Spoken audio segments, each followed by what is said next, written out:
Welcome to 2025. It's New Year's Day, the 1st of January. I'm taking a new stance with YouTube. We're going to have two different types of videos. If she's got an intro and it's a long video, it's racing or the van or something really interesting like an adventure or a bike rally. If it just goes straight into it, it's just going to be a day-to-day job like whatever I'm doing. So this is just a day-to-day job on the new format. By the way, I've got a lovely new hat for Christmas. So I hope you enjoy it. Happy New Year, and if it don't fit, don't force it. Right, YouTube, welcome to the 1st of January and the start of the year 2025. So I thought I'd just do a quick video. I've got this.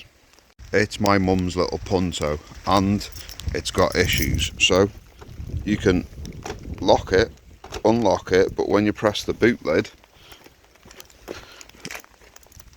the lights flash, but the boot doesn't open. Also, the push button doesn't work on the back of it. The high level brake light stopped working a few months ago. Also, the window wiper does work, but you know, things are not working. So I did diagnose this earlier and I found the wire into the top here is broken.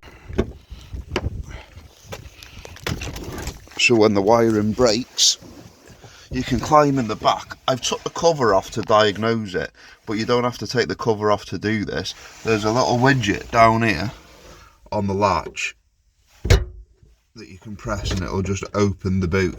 So now we're going to get in the boot and do a bit of a repair. Now we can just open the boot lid, and this is where the damage is. I pulled it out and had a look earlier and diagnosed it, and because nothing was working, I went to the first point of major failure, which was going to be in the flexible area here. So we're going to fix that today. I still need to fix my van, but that'll be coming soon. So I've got shrink wraps, my bag, head torch, soldering iron, torches and bits and bobs, and most importantly my coffee, and I've got something to kneel on out of my van. So now I'm just gonna, the weather is rubbish by the way, I'm just gonna sort this wiring out. Right, we can see the extent of the issues we've got going on here. There is multiple broken wires, multiple chafed through wires and damaged wires. So we're just going to start and work our way through it, and hopefully I've got enough wire with me to get this going. It's not going to be the same colours, but we'll just we'll do one wire at a time. What a nightmare.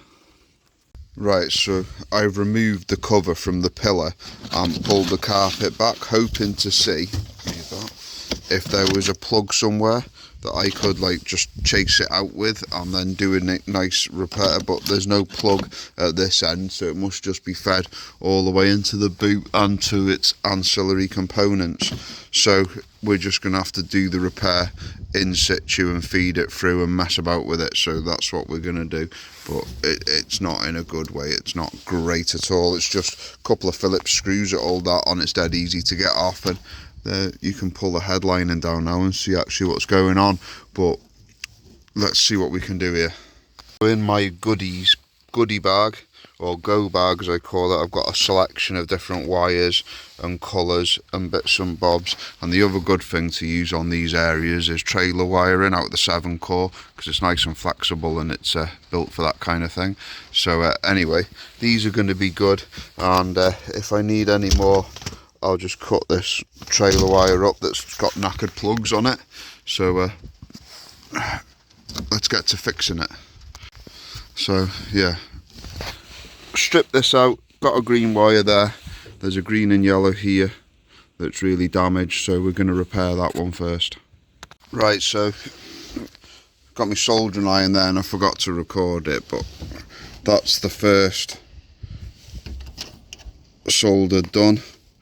And this thing here is just a piece of welding TIG wire with 2 crocodile clips crimped on it that I use to hold wires in position. So I tin them and then solder them, and I like doing it this way.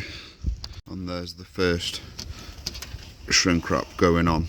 So soldered, shrink wrapped, and I've left enough length so I can poke it all back in there and then have the fresh wire going through the loom, because you can't have any repairs in here because they'll just break. Right, with that end attached, I've used a bullet connector and I've crimped it to both ends of the wire, the new one and the old one, and then I'm going to use it to drag it through the conduit to the other side, and then it's through and I know which wire it also connects to without any doubt in my mind. So let's do that then. So it's really hard to film and do this at the same time, but I've just pulled it through the conduit now, and I can just, and it's that easy rather than cutting it both ends and trying to wiggle it through. So I've cut that, so now I can pull that through to a length I'm happy with and then connect it this end and it'll all be marvellous. Right, so I'm trying to show this as best I can, but see that there? That's my setup. I'll get them a little bit closer to that and then I'll just get the heat on there. I've already tinned that joint,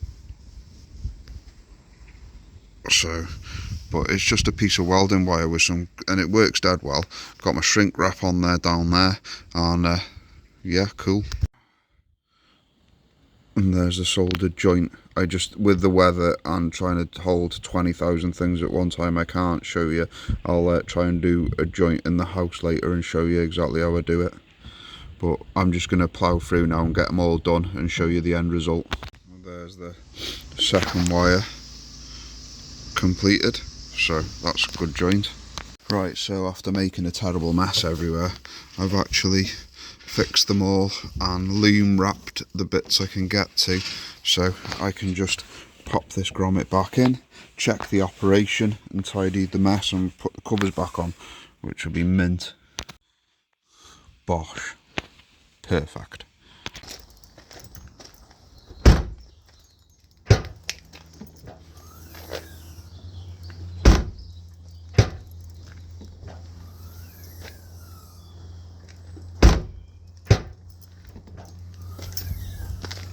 That's a fix. Right, so because I'm heavy-handed, when I removed the cover earlier a few weeks ago to diagnose it, I actually broke it, but my wife got me this cool looking thing a while ago because I have a habit of being heavy-handed with bike fairings and crashing bikes and stuff, and it's a plastic welder thingy, and you just hold, let's put it there, hold it on, zap it,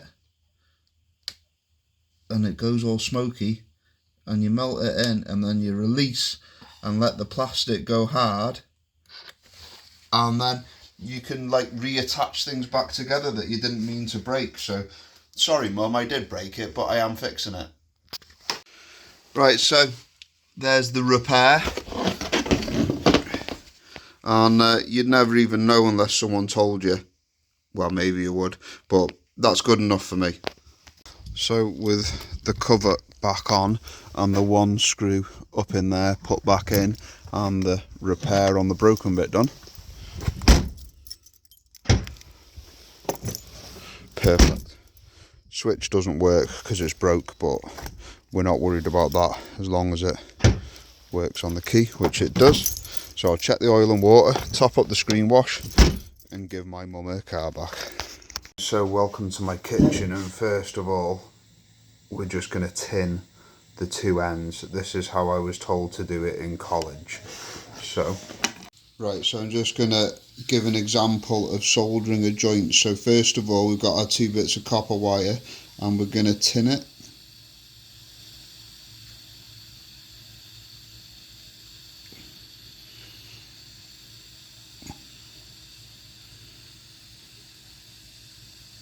So we've tinned our joint now. Get rid of that lump there.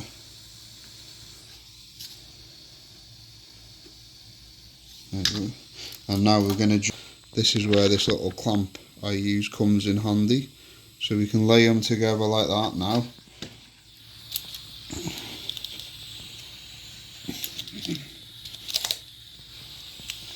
And just basically add heat.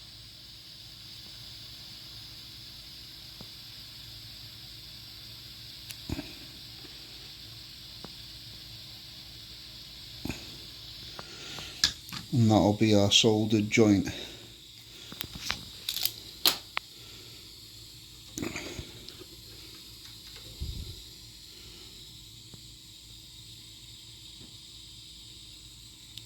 and I'm pulling on that as hard as I can, it don't break. So that's how I do it, and that is what I use to help me.